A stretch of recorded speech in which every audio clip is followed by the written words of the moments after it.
ईश्वर कभी भी किसी के भाग्य को नहीं लिखता है। यह तो जीवन के हर मोड़ पर हमारी सोच, हमारा व्यवहार और हमारा कर्म ही इसे निर्धारित करता है। एक बार एक राजा ने विद्वान ज्योतिषियों और ज्योतिष प्रेमियों की सभा बुलाई और सभा बुलाकर प्रश्न किया कि मेरी जन्म पत्रिका के अनुसार मेरा राजा बनने का योग था। मैं राजा बना, किंतु उसी घड़ी मुहूर्त में अनेक जातकों ने जन्म लिया होगा जो राजा नहीं बन सके। क्यों? इसका क्या कारण है? राजा के इस प्रश्न से सब निरुत्तर हो गए। क्या जवाब दें कि एक ही घड़ी मुहूर्त में जन्म लेने पर भी सबके भाग्य अलग अलग क्यों हैं? सब सोच में पड़ गए कि राजा ने यह कैसा सवाल पूछ लिया। अचानक एक वृद्ध खड़े हुए और बोले, महाराज की जय हो, आपके प्रश्न का उत्तर भला कौन दे सकता है। आप यहां से कुछ दूर घने जंगल में यदि जाए तो वहां पर आपको एक महात्मा मिलेंगे, उनसे आपको उत्तर मिल सकता है। राजा की जिज्ञासा बढ़ी और घोर जंगल में जाकर देखा कि एक महात्मा आग के ढेर के पास बैठकर अंगार खाने में व्यस्त है। सहमे हुए राजा ने महात्मा से जैसे ही प्रश्न पूछा, महात्मा ने क्रोधित होकर कहा, तेरे प्रश्न का उत्तर देने के लिए मेरे पास समय नहीं है, मैं भूख से पीड़ित हूं।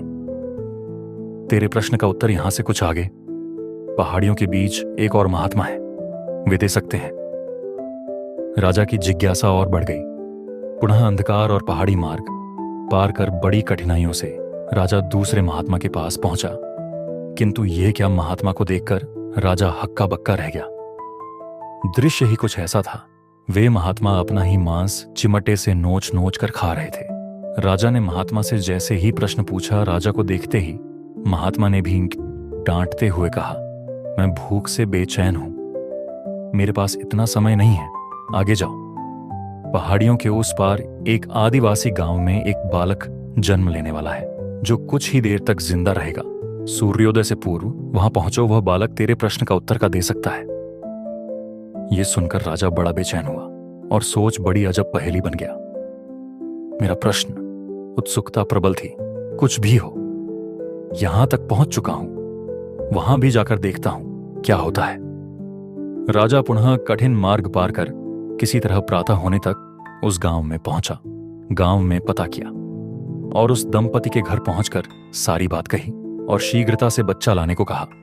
जैसे ही बच्चा हुआ, दंपति ने नाल सहित बालक राजा के सम्मुख उपस्थित किया।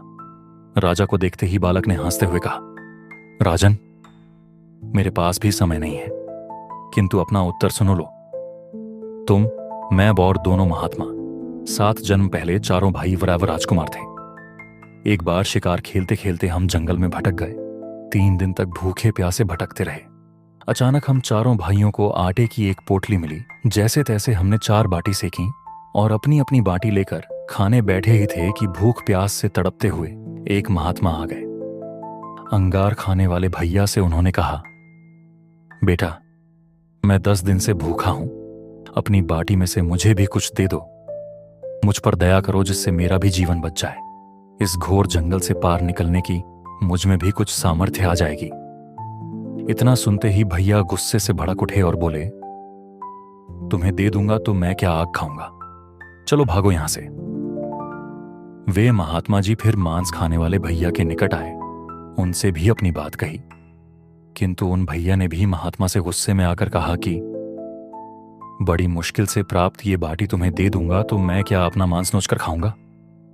भूख से लाचार वे महात्मा मेरे पास भी आए, मुझे भी बाटी मांगी तथा दया करने को कहा, किंतु मैंने भी भूख में धैर्य खोकर कह दिया कि चलो आगे बढ़ो, मैं क्या भूखा मरूं।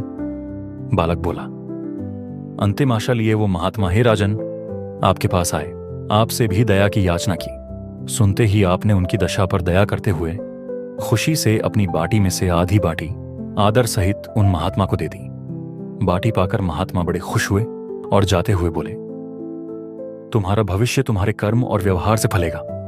बालक ने कहा, इस प्रकार हे राजन, उस घटना के आधार पर हम अपना अपना फल भोग रहे हैं। धरती पर एक समय में अनेकों फूल खिलते हैं, किंतु सबके फल रूप, गुण, आकार, प्रकार, स्वाद में भिन्न होते हैं। अपने जीवन के हर पल आप काम करते हैं, शरीर से, दिमाग से, भावनाओं से और ऊर्जा से। हर काम कुछ न कुछ याददाश्त बनाता है। इसी को कर्म कहते हैं। अपना भाग्य हमेशा अपने हाथों द्वारा किए गए कर्म के जरिए लिखना होता है। बुरे कर्म करके अच्छे भाग्य की कामना करना बेकार है, क्योंकि यदि हमारे कर्म अच्छे हैं तो हमारा भाग्य भी सुंदर ही होगा। इस कहानी से जो आपको सीख मिली, उसके लिए आप इस चैनल को सब्सक्राइब करें और बेल आइकन को दबाना ना भूलें।